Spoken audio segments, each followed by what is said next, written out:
అపోస్తలుల కార్యములు 12వ అధ్యాయము 5వ వచనం మనం కలిసి చదువుకుందాం. అపోస్తలుల కార్యములు 12వ అధ్యాయము 5వ వచనం మనం కలిసి చదువుకుందాం. పేతురు చెరసాలలో ఉంచబడెను. సంఘమైతే అతని కొరకు అతి ఆసక్తితో దేవునికి ప్రార్థన చేయుచుండెను. 12వ అధ్యాయం 12వ వచనం కూడా అందరికీ చదువుకున్నాం. 12వ అధ్యాయం 12వ వచనం. ఇట్లు ఆలోచించుకొని అతడు మార్కు అను పేరు గల యోహాను తల్లి అయిన మరియ ఇంటికి వచ్చెను. అక్కడ అనేకులు కూడి ప్రార్థన చేయుచుండిరి. చిన్న ప్రార్థన చేసుకున్నాం.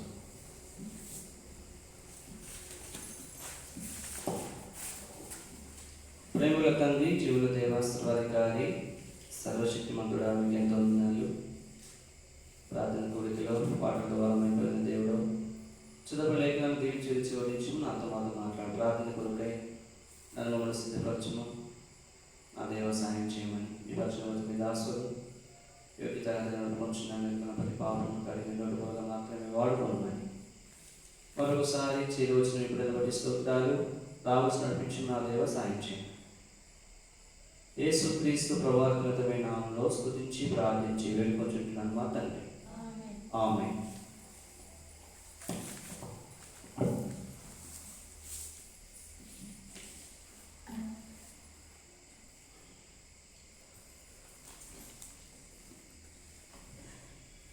కొన్ని మాటలు మనం క్లుప్తంగా చూసుకొని ప్రార్థన చేసుకుంటాం. అపోస్తలుల కార్యములు 12వ అధ్యాయము 5వ వచనం కనుక మనం చూసినట్లయితే ఇక్కడ ఒక మాట మనకు దేవుడు జ్ఞాపకం చేస్తూ ఉన్నాడు. 12వ అధ్యాయం 5వ వచనం. పేతురు చెరసాలలో ఉంచబడిన సంఘమైతే అతని కొరకు అత్యాసక్తితో దేవుడికి ప్రార్థన చేయుచుండెను. ఎవరు చేస్తున్నారట ప్రార్థన? సంఘం చేస్తూ ఉంది. సంఘము దేవుడు ఎవరికి ఆధిక్యత ఇచ్చాడు అంటే సంఘానికి ఇచ్చాడు. సంఘానికి ఏమి ఇచ్చాడంట? ప్రార్థన చేసేటువంటి ఆధిక్యత ఇచ్చాడు. ఈ సంఘము ఎవరు? మరి ఈ సంఘము అంటే ఎవరు అనేది మనం చూసినట్లయితే అపోస్తలుల కార్యములు 20వ అధ్యాయము 28వ వచనం. దేవుడు తన స్వరక్తం ఇచ్చి సంపాదించి తన సంఘమును చాలు. కాబట్టి మరి ఈ సంఘం ఎవరంట? దేవుడు తన స్వరక్తం ఇచ్చి సంపాదించుకున్న సంఘం. ఈ సంఘం ఎవరు? ఇప్పుడు ఈ సంఘం ఎలా ఏర్పడింది? కాబట్టి దేవుని యొక్క రక్తం చేత ఏం చేస్తున్నాడంటే ఆయన సంపాదించుకున్నాడు. ఆయన సంపాదించుకున్నటువంటి సంఘము. ఆ సంఘం ఎలాంటిదంట? ఎంతో శక్తివంతమైనది. ఈ సంఘానికి ఏముంది? శక్తి ఉంది. కాబట్టి మరి దానికి శక్తి ఉంది. ఈ కరెంట్ ఉంది, బల్బు ఉంది. బల్బు వెళ్తున్నది నాకు అర్థమైంది. ఇప్పుడు దాంట్లో శక్తి ఉంది కనుక కరెంట్ ద్వారా మనకు లైట్ వస్తున్నాయి, బైబిల్ వాడుతూ ఉన్నాయి. కాబట్టి రకరకాలుగా మనం సెల్ ఫోన్ ఛార్జ్ పెరుగుతూ ఉన్నాయి. అనేక రకాలుగా చూసినట్టయితే కరెంట్ ఏముందంటే ఇప్పుడు శక్తి ఉంది.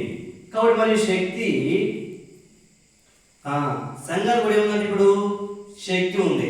కాబట్టి మరి సంఘానికి శక్తి రావడం కారణం ఏంటంటే ఈ సంఘము అనే దానికి యేసు క్రీస్తు ప్రభువు యొక్క రక్తం ద్వారా ఏం చేస్తూ వస్తున్నాడు? దాన్ని ఆయన సంపాదించుకున్నాడు. ఆయన ఏం చేసినాడు?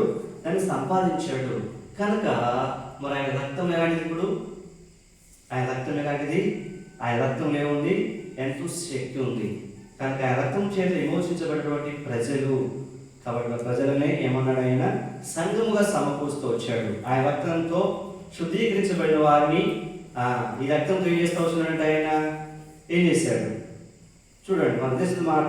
కొరింథీయులకు రాసిన మొదటి పత్రిక 6వ అధ్యాయము 6వ అధ్యాయం 19వ వచనం.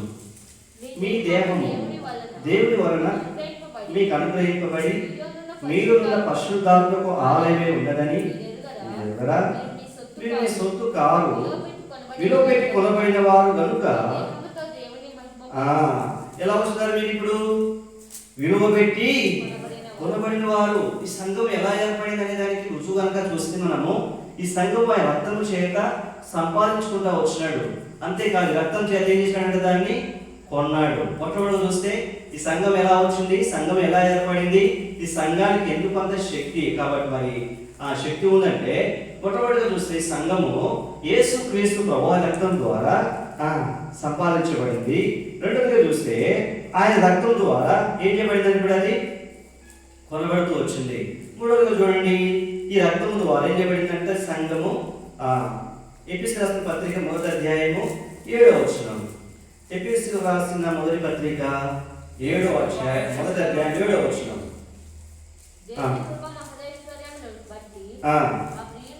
ఆ ప్రీమియందు ఆయన రక్తము వలన మనకు విమోచనము అనగా మన అపరాధములకు క్షమాపణ మనకు కలిగి ఉన్నది. కాబట్టి సంఘం ఎలాంటిది?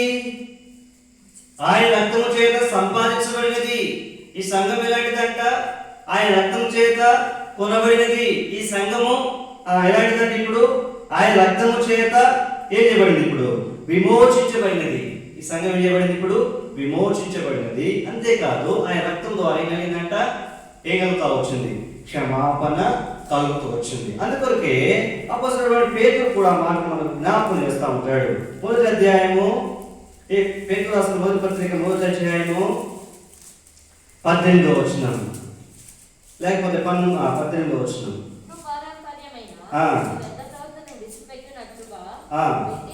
వెండి బంగారు వంటి క్షయ వస్తువుల చేత మీరు విమోచించబడలేదు, కానీ అమూల్యమైన రక్తము చేత అనగా నిర్దోషమును నిష్కలంకమునగు గొర్రె పిల్ల వంటి క్రీస్తు రక్తము చేత విమోచించబడితేనని మీరు ఎరుగుదురు కదా. చాలు. కాబట్టి చూస్తే ఈ రక్తం ఎలాంటిదంటే ఇప్పుడు ఈ రక్తం ఎలాంటిది? ఈ రక్తం ఎలాంటిది? నిర్దోషమైన, అమూల్యమైనది, నిర్దోషమైనది, నిష్కలంకమైనటువంటి రక్తం. ఈ రక్తం చేత ఈ రక్తం ద్వారా ఆయన చేస్తూ వచ్చిన సంఘాన్ని చెప్పాలి. మీరు మొట్టమొదటి ఏం చేసినాడు? ఆయన సంఘాన్ని కొన్నాడు, సంపాదించుకున్నాడు. ఏం చేసినాడంట? సంఘాన్ని సంపాదించుకున్నాడు. రెండవది కొన్నాడు. మూడవది దాన్ని ఏం చేసినాడు? విమోచించాడు. మూడవది చూస్తే క్షమిస్తూ వచ్చినాడు. ఈ రక్తం చేత ఏం కలిగిందంటే సంఘానికి విమోచన, రెండవదిగా క్షమాపణ కలుగుతూ వచ్చింది. కాబట్టి మరి ఈ రక్తం ఎలాంటిది అనేది మనం చూసి ఆ రక్తం ఎలాంటిదంట? అమూల్యమైనది, నిర్దోషమైనది, నిష్కలంకమైనటువంటి క్రీస్తు రక్తం. కాబట్టి మరి ఈ క్రీస్తు ఎవరు? అపోస్తల కార్యములు 20వ అధ్యాయం 28వ వచనం. దేవుడు తన స్వరక్తం ఇచ్చి ఈ క్రీస్తు ఎవరు అంటే ఇప్పుడు క్రీస్తు ఎవరు? సంఘాన్ని సంపాదించింది ఎవరు? దేవుడు. కాబట్టి క్రీస్తు ఎవరంటే ఇప్పుడు దేవుడు. దేవుడే క్రీస్తు. కాబట్టి మరి క్రీస్తు అపోస్తలుడైన పౌలు ఫిలిప్పీయులకు రాసిన చెప్తున్న మాట 2వ అధ్యాయము, ఫిలిప్పీయులకు రాసిన పత్రిక 2వ అధ్యాయము 6వ వచనం. ఆయన దేవుని స్వరూపము కలిగిన వాడై ఉండి దేవునితో సమానంగా ఉండుట. కాబట్టి ఎలాంటి వాడంట? ఏ స్వరూపం కలిగిన వాడు? దేవుని స్వరూపం. యేసుక్రీస్తు ప్రభువారు ఎవరు? దేవుని స్వరూపం కలిగిన వాడు. అర్థమవుతుంది కదా? యేసుక్రీస్తు ప్రభువారు ఎవరంట? దేవుని స్వరూపము కలిగిన వాడు. కలిగిన వాడై ఏం చేస్తా వచ్చినాడు? లూకాసు వార్త 2వ అధ్యాయం 11వ వచనం. లూకాసు వార్త 2వ అధ్యాయం 11వ వచనం. దావీదు పట్టణమందు నేడు రక్షకుడు మీ కొరకు పుట్టి ఉన్నాడు, ఈయన ప్రభువైన క్రీస్తు. కాబట్టి ఎవరంటే ఈయన? ప్రభువు. ప్రభు అనగా ప్రభు అంటే ఎవరు? క్రీస్తు. క్రీస్తు అంటే ప్రభు. ప్రభు అంటే దేవుడు. కాబట్టి మరి రాజులకు రాజు, ప్రభువులకు ప్రభు. అనగా మరి ఎవరంటే ఇప్పుడు దేవుడు, దేవుడే క్రీస్తు. ఆ క్రీస్తు ఏం చేస్తూ వచ్చినాడు? సంఘాన్ని సంపాదిస్తూ వచ్చినాడు. క్రీస్తు ఏం చేసినాడు? సంఘాన్ని సంపాదిస్తూ వచ్చినాడు, సంఘాన్ని కొంటా వచ్చినాడు, సంఘాన్ని ఏం చేసినాడు? ఆయన విమోచిస్తూ వచ్చినాడు, సంఘాన్ని క్షమిస్తూ వచ్చినాడు. కాబట్టి మరి ఆ సంఘము ఏ సంఘం అంటే ఇప్పుడు సార్వత్రిక సంఘం. అందుకొరకే ఆ సంఘం ఇప్పుడు ఏం చేస్తా ఉందంట? వాళ్ళందరూ కలిపి ఒక సంఘముగా ఆయన సమకూరుస్తూ వచ్చాడు. ఆ సంఘం ఏం చేస్తా ఉంది? ఇప్పుడు 12వ అధ్యాయం 5వ వచనంలో సంఘమైతే అతని కొరకు అత్యాసక్తి దేవునికి ప్రార్థన చేస్తా ఉంది. ఇది సంఘం. కాబట్టి సంఘం ఎంత వచ్చింది? ఇప్పుడు ఎక్కడ వచ్చింది? ఉన్నట్టు ఊడిపడుతూ వచ్చిందా? లేదు. ఈ సంఘము క్రైమ్తో వచ్చింది. ఈ సంఘం ఎలా వచ్చిందంట? క్రైమ్తో వచ్చింది. క్రైమ్ చెల్లించబడి అది తీసుకోరాబట్టి సంఘం అది. కాబట్టి ఏదో అలా వచ్చిందిగా. కాబట్టి ఏదో పెడితే వచ్చినటువంటి సంఘం కాదది. వాళ్ళు ఇల్లు పిలిస్తే వచ్చినటువంటి సంఘం కాదు ఇది. ఎవరంటే మీరు? ఈ సంఘం ఎవరు చెప్పండి. ఎవరు ఈ సంఘం? ఎవరు? ఆయన రక్తము చేత సంపాదించబడిన వారు, ఆయన రక్తము చేత కొనబడిన వారు, ఆయన రక్తము చేత విమోచించబడిన వారు. అర్థమవుతుంది మీకు ఇప్పుడు? కాబట్టి వారు ఎవరంట? సంఘము. ఈ సంఘం ఏం చేస్తా ఉంది ఇప్పుడు? ఈ సంఘానికి ఒక శ్రమ వచ్చింది. ఇప్పుడు ఏమొచ్చిందంట? శ్రమ వచ్చింది. సంఘానికి ఏమొచ్చింది? శ్రమ వచ్చింది. ఆ శ్రమలో వాళ్ళు ఏం చేస్తా ఉన్నారంట? దేవునికి ప్రార్థన చేస్తా ఉన్నారు.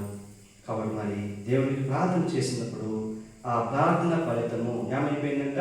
కాబట్టి అందరూ కలిసి ఏం చేస్తా ఉన్నారు? ఇప్పుడు సంఘముగా కూడుకొని వారిలో వచ్చినటువంటి సమస్యకు పరిష్కారం ఏం చేస్తా ఉన్నారు? ఇప్పుడు దేవునికి ప్రార్థన చేస్తా ఉన్నారు.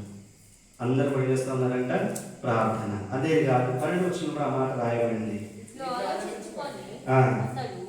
అతడు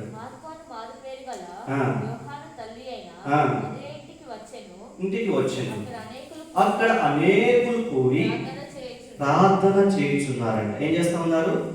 ప్రార్థన చేస్తా ఉన్నారు. అనేకులు కూడి ఏం చేస్తా ఉన్నారు? అక్కడ ప్రార్థన చేస్తా ఉన్నారు. ఇక్కడ సంఘంగా కూడుకున్నారు. అనేకులుగా కూడుకొని ప్రార్థన చేస్తే ఇక్కడ ఏమైపోయినట్టు? ఇప్పుడు పేతురు చెరసాల ఎవరి కోసం చేస్తున్నారు ప్రార్థన? మీరు పేతురు కోసం చేస్తా ఉన్నారు. పేతురు ఎక్కడున్నాడు?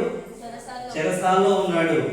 హేరోదు రాజు ఆయన చేస్తా వస్తున్నాడంట, బంధించి ఆయన చెరసాలలో వేశాడు. అందుకంటే ముందుగా మరి యాకోబుని ఏం చేసినాడంట? ఖడ్గం చేత చంపించాడు. కాబట్టి మరి ఎన్ను కూడా అది చేయడానికి సిద్ధపరిచాడు. దాని కొరకై పటిష్టమైన భద్రత ఆయన మరి కల్పిస్తూ వచ్చాడు. కాబట్టి మరి అలాంటి సమయంలో సంఘము అతని కోసం ప్రార్థన చేస్తూ వచ్చింది. ఆ ప్రార్థన ఏం చేసిందంటే ఇప్పుడు కాబట్టి మరి పేతురు యొక్క చెరసాలలోకి వెళ్ళి చెరసాలలో పటిష్టమైన భద్రత ఉన్నటువంటి పేతురుని బయటికి తీసుకుని వస్తూ వచ్చింది. ఏం చేసిందంట? పేతురు ఏం చేసింది? బయటికి తీసుకుని వచ్చింది. ఎప్పుడు దేవుని దూత పంపించినప్పుడు దేవుడి దూత ఏం చేసిందంట? లోపలికి వెళ్ళడం ద్వారా కాబట్టి మరి అతనుకున్న సంఖ్యలన్నీ కూడా ఊడిపోతూ వచ్చినాయి. కాబట్టి మరి శిరసాల తలుపులు తెరుచుకున్నాయి, గౌళ్ళు తెరుచుకున్నాయి. బయటకు తీసుకుని వచ్చి ఏం చేస్తూ వచ్చింది? ఆ దూత ఆయన్ని ఎదిలిపెడతా వచ్చింది. కనుక మనం చూసినట్లయితే ఈ ప్రార్థన ఎంత శక్తివంతమైనది. ప్రార్థన ఎలాంటిదంటే ఇప్పుడు శక్తివంతమైనది. కాబట్టి శక్తి ఎక్కడికి వచ్చింది? దేవుని యొక్క రక్తం ద్వారా సంఘానికి ఏమొచ్చిందంట? శక్తి. కాబట్టి ఆ శక్తి కలిగిన వారు ప్రార్థన చేస్తే ఏమైపోయింది? ఇప్పుడు చెరసాల తలుపులు తెరుచుకున్నాయి, తర్వాత బంధకాలు ఓడిపోతా వచ్చినాయి. మరణానికి సమీపమైన వ్యక్తి ఏం చేయబడ్డాడంట? ఏం చేయబడ్డాడు? విమోచించబడతా, విడుదల చేయబడతా వచ్చినాడు. కాబట్టి ప్రియమైనటువంటి సోదరి సహోదరుడు, రాత్రికాల సమయంలో ప్రార్థన చేసేదానికి వచ్చినటువంటి జీవితంలో ఈ సత్యాన్ని కలిగి ఉన్నావా? కాబట్టి మరి ఈ సత్యాన్ని మనము కలిగి ఉన్నాము. కాబట్టి ప్రార్థన చేయడం ద్వారా మొట్టమొదటి ఏం కలిగిందని ఇప్పుడు విడుదల. ఏం కలిగింది? ఎవరు వచ్చారు బయటికి? ఎవరు వచ్చారు? పేతురు బయటకు వచ్చాడు. ఎవరు వచ్చారు? పేతురు బయటకు వచ్చాడు. కాబట్టి ఎక్కడికి వచ్చాడంటే ఆయన చూడండి 7వ వచనంలో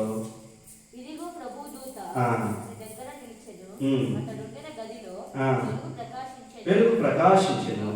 దూత పేతురు ప్రక్కన తట్టి త్వరగా లేమని చెప్పి అతని లేపగా సంఖ్యలో అతని చేతుల నుండి ఊడిపడిను. అప్పుడు దూత తొడుక్కోమనెను. దూత వస్త్రం పైన వేసుకొని నా వెంబడి రమ్మని అతనితో చెప్పాను. అతను వెలుపలికి వచ్చి దూత వెంబడి వెళ్ళి దూత వలన జరిగినది నిజంగా జరిగినది గ్రహింపక దర్శనం కలిగిన తలంచెను. మొదటి కావలి రెండవ కావలి దాటి దానంతట అదే వారికి తెరుచుకొనెను. వారు బయలుదేరి ఒక వీధి దాటిన వెంటనే దూత అతన్ని ఏం తెరుచుకున్నాయండి? ఇప్పుడు ఏం తెరుచుకున్నాయి? మొదటిగా తనకున్న సంఖ్యలు, కాబట్టి ఏమైనాయి? మొట్టమొదటిగా తనకున్న సంఖ్యలు ఏమైపోయినాయంట? ఊడిపోయినాయి. తనకున్న సంఖ్యలు ఏమైపోయినాయి? ఊడిపోయినాయి. తర్వాత బయటకు వస్తే ఏమైపోయిందంట? మొదటి కావలి రెండవ కావలి తెలుసుకున్నది.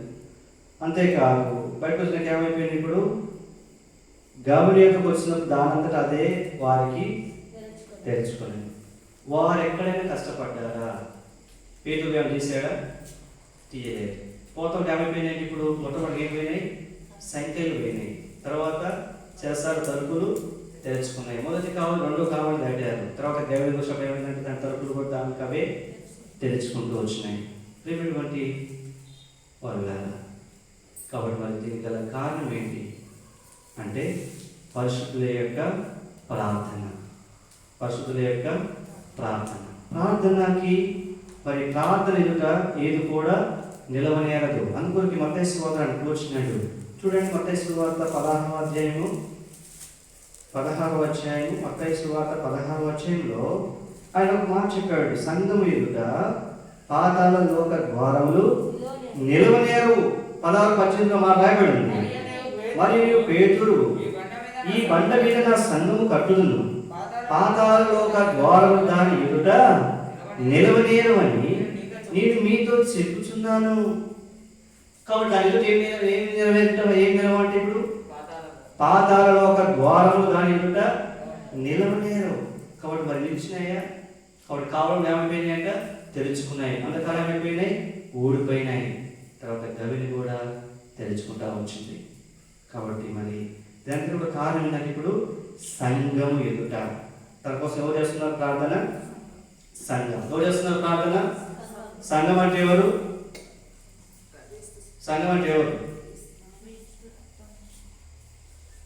మీకు అర్థం కాదు ఇంతవరకు. సంఘం అంటే ఎవరు? ఆయన రక్తం చేత సంపాదించిన వారు, ఆయన రక్తం చేత విమోచించబడిన వారు, ఆయన రక్తం చేత కొనబడిన వారు. సంఘం అంటే ఎవరు? ఇప్పుడు మీరు విలువైన వారా? మీరు విలువ పెట్టి కొనబడిన వారి. సంఘానికి ఏముంది?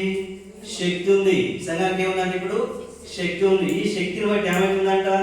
ఆ శక్తి ఎదుట పాతాళ లోక ద్వారములు నిలవనేరు. కాబట్టి మీరు అనుకోవచ్చు, మీరంతా బలహీనం కదా, మార్గంగా ఉంటాయి, మేము సంఘం అంటే. కాబట్టి మరి నీ యొక్క విలువ నీకు తెలియదు. సేపడు నీకున్న బలహీనత వైపు చూసుకుంటా ఉన్నావు, పరిస్థితి వైపు చూసుకుంటా ఉన్నావు, నీ వైపు చూసుకుంటున్నావు, నీ భర్త వైపు చూస్తున్నావు, నీ పిల్లల వైపు చూస్తూ ఉన్నావు. కాబట్టి లోకంలో సమాజం వైపు చూస్తూ ఉన్నావు. కానీ మొట్టమొదటి అసలు నీ వైపు చూసుకోవట్లేదు. నువ్వు ఎవరు? ఆయన రక్తం చేత సంపాదించబడిన దానవు, ఆయన రక్తము చేత కొనబడిన దానవు, ఆయన రక్తము చేత విమోచించబడిన దానవు. కాబట్టి ఆయన రక్తము ద్వారా నీకు ఏమొచ్చింది? ఇప్పుడు ఏమొచ్చింది? శక్తి. కాబట్టి నేను ఎక్కడ పెట్టాడు? సంఘంలో పెట్టాడు. సంఘం ఏముందంటే ఇప్పుడు సంఘానికి శక్తి ఉంది. ఆ సంఘం ప్రార్థన చేసినప్పుడు పేతుకున్నటువంటి సంఖ్యలు ఏమైపోయినాయి? ఉన్నాయా? అట్లే పిలవటం ఉన్నాయా? కాబట్టి మొన్న దినాన మరి మేము బయటకు వచ్చాము. నైట్ పూట వీళ్ళు ఇంట్లో ఉంది, తల్లి పడుకుంది. వీళ్ళు బయటకు వచ్చాము. ఆ రోజు నైట్ ఇంటికి వచ్చేసరికి తల పెట్టి పండుకుంటే దరిదాపుగా ఒక 20 నిమిషాలు మేము తల్లితో చచ్చిపోయాను. తలుపు కొట్టి తలుపులు బద్దలైపోతున్నాయి, కానీ మనిషి మాత్రం లేగట్లేదు.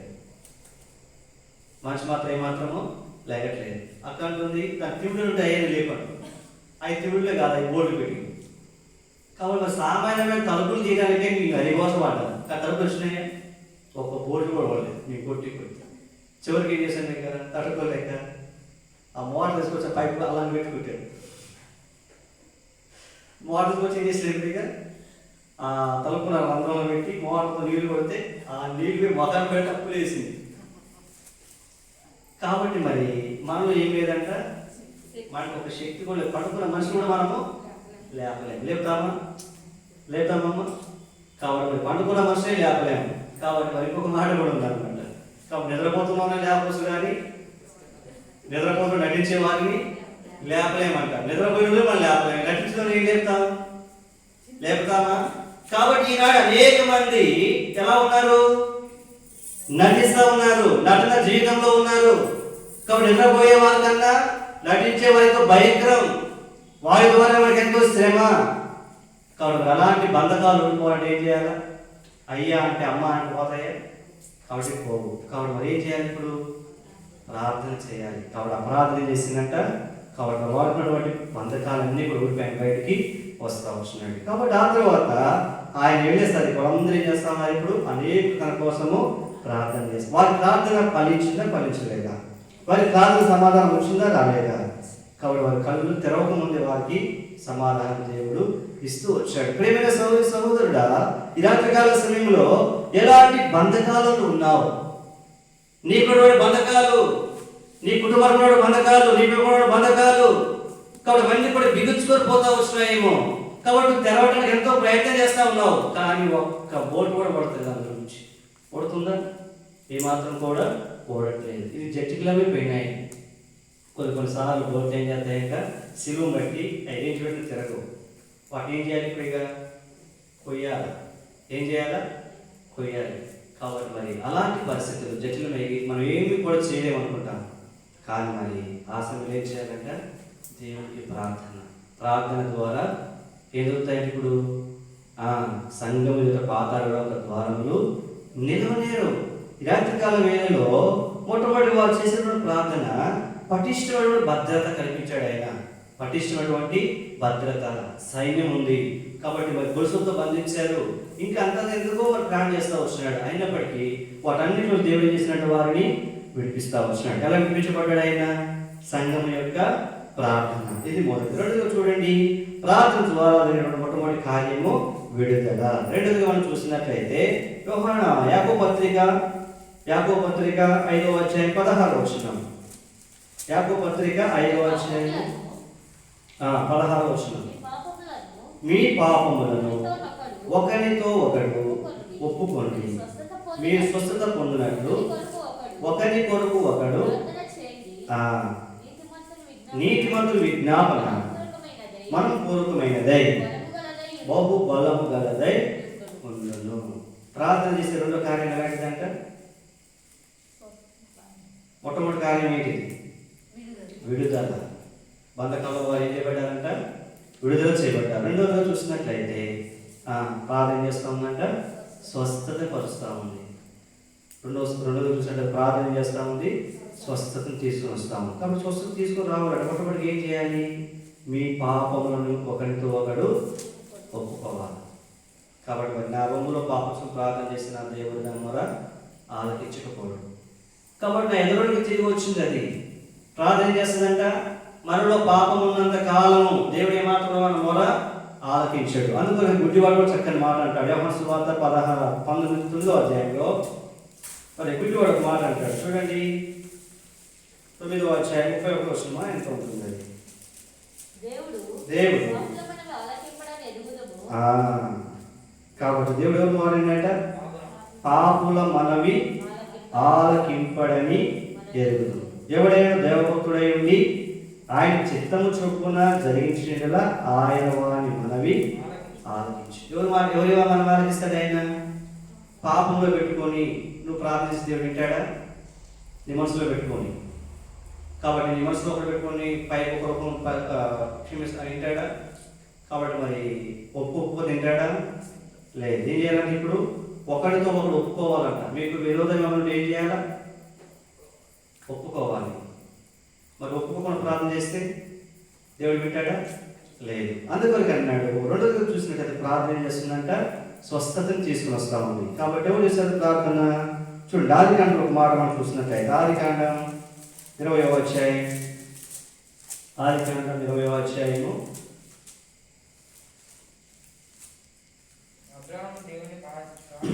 17వ వచనం. అబ్రాహాము దేవుని ప్రార్థింపగా దేవుడు అబీమెలెకును అతని భార్యను అతని దాసీలను బాగు చేసెను. చాలు. అప్పుడు అబ్రాహాము ప్రార్థన బట్టి దేవుడు చేశాడంట, అబీమెలెకును ఏం చేశాడు? బాగు చేసాను. అనగా రెండోదిగా మనం చూసినట్టు ప్రార్థన చేస్తా ఉంది. ఇప్పుడు స్వస్థపరిచేది ప్రార్థన ద్వారా విడుదలే కాదు, ప్రార్థన ద్వారా ఏమవుతుందని ఇప్పుడు స్వస్థత. ఎప్పుడు స్వస్థత? ఎప్పుడు? ఒకడితో ఒకడు ఒప్పుకున్నప్పుడు. ఒకడితో ఒకడు ఏం చేయాలంట? ఏమొప్పుకోవాలా? పాపములు మొట్టమొదటి దేవుని దగ్గర ఒప్పుకున్న తర్వాత మనుషుల దగ్గర కూడా పాపాన్ని ఒప్పుకోవాలి. అప్పుడు మన దేవుడు ప్రార్థనకి ఏం చేస్తానంటే ఆయన బాగు చేసే దేవుడు. ఏం చేసేవాడు? స్వస్థపరిచే దేవుడు. అంతేకాదు, చూడండి ఇంకో మాట చూద్దాం. మత్తయి సువార్త ఇంకా మనం చూస్తున్న మాట 18వ అధ్యాయం. మత్తయి సువార్త 18వ అధ్యాయం 19వ వచనం. మరియు మీరు ఇద్దరు తాము వేడుకొని దేని గురించి ఏమను భూమి మీద ఏకీభవించినగా అది పరలోకమందున నా తండ్రి వలన వారికి దొరుకునని. ప్రార్థన ద్వారా ఏం దొరుకుతున్నా? ఏం చేస్తున్నారు? ఇప్పుడు దొరుకును. ఏ రీతిలో పోగొట్టుకున్నారో, కాబట్టి ఏ రీతిలో పోగొట్టుకున్నారో అడుగుడు మీకు ఎవరు, వెతుకుడు మీకు తగ్గుడు మీకు తీయబడును. కాబట్టి ప్రార్థన ద్వారా మూడోదిగా చూసినట్లయితే నా తండ్రి వలన, పరలోకమందున నా తండ్రి వలన వారికి దొరుకును. ఎవరు దొరుకుతాయి? ఎతికే వారికి, ఏకీభవించే వారికి ఎవరు దొరుకుతాయండి? ఇవి ఏకీభవించే మనస్సు, కలిసిపోయే మనస్సు, అత్తుకునే మనస్సు, కాబట్టి ఒప్పుకునే మనస్సు. కాబట్టి అలాంటి సమయంలో వెతికే వారికి ఏమవుతాయంట? దొరుకుతాయి. ఎవరు పొందుకున్నారు? సమూయేలు మొదటి గ్రంథం 30వ అధ్యాయం ఒక మాట చూసుకొని ప్రార్థన చేస్తున్నాం. సమూయేలు మొదటి గ్రంథం 30వ అధ్యాయం. సమూయేలు మొదటి గ్రంథం 30వ అధ్యాయం 8వ వచనం. నేను ఈ దండు తరిమినగా దాన్ని కలుసుకుందునా అని యెహోవా యొద్ద దావీదు విచారణ చేయగా యెహోవా తరువును నిశ్చయంగా నువ్వు వారిని కలుసుకొని తప్పక నీ వారందరినీ దక్కించుకుందు అని సెలవిచ్చాడు. దావీదు ఏం పోగొట్టుకున్నాడు? ఇప్పుడు ఏం పోగొట్టుకున్నాడు తెలుసా మీకు? దావీదు ఏం పోగొట్టుకున్నాడు తెలుసా? దావీదు ఏం పోగొట్టుకున్నాడు? తన భార్య పిల్లలను పోగొట్టుకున్నాడు. ఏం పోగొట్టుకున్నాడు? తన భార్య పిల్లల్ని పోగొట్టుకున్నాడు. కాబట్టి మరి ఆ సమయంలో అవిధేయత పోగొట్టుకున్నాడు కనుక దాని ద్వారా ఎంతో దుఃఖం వచ్చింది, ఎంతో బాధ వచ్చింది, ఎంతో ఏడుస్తూ వచ్చినాడు. కాబట్టి ఆడవారి కంటే మగవారికి ఇక్కడ ఎక్కువగా ఏడ్చినట్టుగా మనం చూస్తాం. 30వ అధ్యాయం చదివితే కాబట్టి సైన్యం అంతా కూడా ఒక స్థలానికి వచ్చేసరికి వారి భార్య పిల్లలు చెరపట్టుకుని పోయారు శత్రువులు. కాబట్టి మరి ఏడ్చుకు చెట్టినంత వారు బిడ్డలుగా ఏడ్చి మరి ఏం చేయాలి దిక్కులేని స్థితిలో ఉన్నప్పుడు దావీదు ఏం చేసిన? దేవుని దగ్గర ప్రార్థన చేసినాడు. ప్రార్థన చేసినప్పుడు దేవుడు అన్నాడు, నువ్వు వెళ్ళు నిశ్చయం నీ వారిని తగ్గించుకుందు, నువ్వు వెళ్ళు నిశ్చయం నీ వారిని తగ్గించుకుందు. ఆ రీతిగా వెళ్ళి ఏం చేస్తా వచ్చినాడంట దావీదు? చూడండి 18వ వచనం. ఇలాగ దావీదు అమాలేకులు దోచుకొని పోయిన దానంతటిని తిరిగి తెచ్చుకొనెను, మరి అతడు తన ఇద్దరు భార్యలను రక్షించి. ఇలాగ ఏం చేస్తా దావీదు? అమాలేకీయులు దోచుకొని పోయిన దానంతటిని తిరిగి తెచ్చుకొనెను. ఏదైతే పోగొట్టుకున్నాడో, ఏదైతే చేదార్చుకున్నాడో అవన్నీ కూడా ఏం చేస్తూ వస్తున్నాడంట? అమాలేకీయులు దోచుకొని పోయిన దానంతటి దేవుడు ఏం చేసినాడు? దావీదు సంపాదించుకున్నాడు. ఏం చేసినాడు? సంపాదించుకుంటాం. ఎలా సంపాదించుకున్నాడు? ప్రార్థన చేసి నిశ్చయంగా వెళ్ళి వారందరినీ రక్షించుకుంటూ ఆ రీతిగా ఆయన ప్రార్థన చేసేసినాడంట. పోగొట్టుకుని యావత్తు ఆయన సంపాదించుకుంటూ వచ్చినాడు. రాత్రికాల వేళలో నీ జీవితంలో ఏం పోగొట్టుకున్నావు? అమాలేకు అనగా ఈ లోక అధికారికి సాతానుకు సూచన. వాడు నీ జీవితంలో ఏం దొంగిలించాడు? ఏం పోగొట్టుకున్నావు? నీ బుద్ధిహీనతతో, నీ బలహీనతతో, కాబట్టి అవిధేయతతో ఈ రాత్రికాల వేళలో దేవుని సన్నిధిలో ప్రార్థన చేసినట్లయితే ఏమవుతుందంట? ఏమవుతుంది? నా పరలోకమందున నా తండ్రి వలన అవి మీకు దొరుకు.